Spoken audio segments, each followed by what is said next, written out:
राजेश खन्ना, जिन्होंने अपने समय में कई बुलंदियों को छुआ, अपने अभिनय के साथ साथ अपने चार्म से भी उन्होंने सबका दिल जीता। राजेश खन्ना को इंडिया का पहला सुपरस्टार कहा जाता है। एक समय ऐसा भी आया था जब राजेश खन्ना की लड़कियां दीवानी हो गई थी और वह उन्हें खून से चिट्ठियां लिखा करती थी। जहां नायक के रूप में राजेश खन्ना ने सफलता हासिल की, तो वहीं सबसे बड़े खलनायक के रूप में सामने आए प्राण साहब। प्राण साहब ने सिनेमा में अपनी जबरदस्त पहचान बनाई। वही प्राण साहब विलन की भूमिका में कुछ इस तरह से ढल जाते थे कि लोग उनके नाम से भी कांपने लगते थे। लेकिन सबसे अधिक लोगों को इस बात का आश्चर्य होता था कि आखिर इन दोनों को एक फिल्म में कास्ट करने से निर्माता क्यों घबराते हैं। आज के समय में अगर कोई दो बड़े सितारे एक साथ काम करने लगते हैं तो निर्माता निर्देशक खुशी खुशी उन्हें अपनी फिल्म में कास्ट कर लेते हैं। लेकिन राजेश खन्ना और प्राण साहब के दौर में ये दोनों ऐसे सफल नायक और खलनायक थे जिन्हें एक साथ एक फिल्म में कास्ट करने से निर्देशक निर्माता बचते थे। हालांकि इन दोनों ने बड़े पर्दे पर कई सफल फिल्मों में साथ काम किया, लेकिन इसके बावजूद निर्माता ये नहीं चाहते थे कि ये दोनों साथ में हो।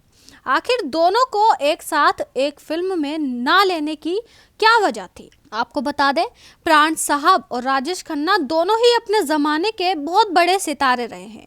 एक सुपरस्टार तो दूसरा सबसे बड़ा खलनायक। दरअसल प्राण साहब एक ऐसे कलाकार थे जिन्हें उनकी खलनायकी के लिए अभिनेता से अधिक पैसे मिलते थे। प्राण साहब का कहना था कि जो रोब और बात खलनायकी में होती है वो बात नायकी में नहीं होती।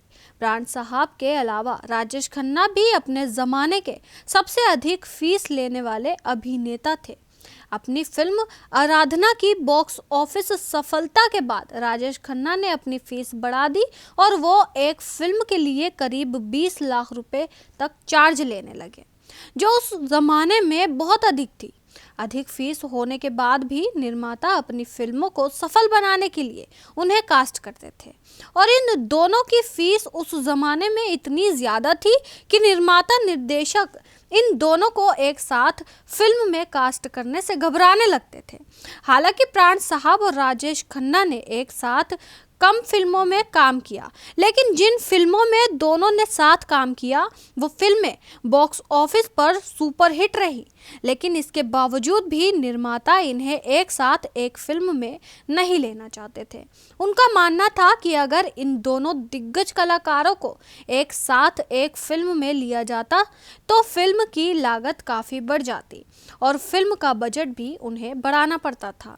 वहीं निर्माता निर्देशक भले ही उस समय में राजेश खन्ना और प्राण साहब को किसी फिल्म में एक साथ कास्ट करने से घबराए, लेकिन इस बात को बिल्कुल भी नज़रअंदाज नहीं किया जा सकता कि इन दोनों ने जिस भी फिल्म में नायक और खलनायक की भूमिका निभाई वो फिल्म सुपरहिट साबित हुई।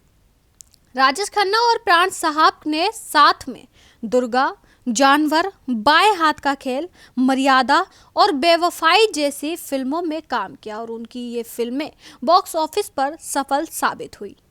ऐसे ही तमाम जानकारी के लिए हमें सब्सक्राइब करना ना भूलें।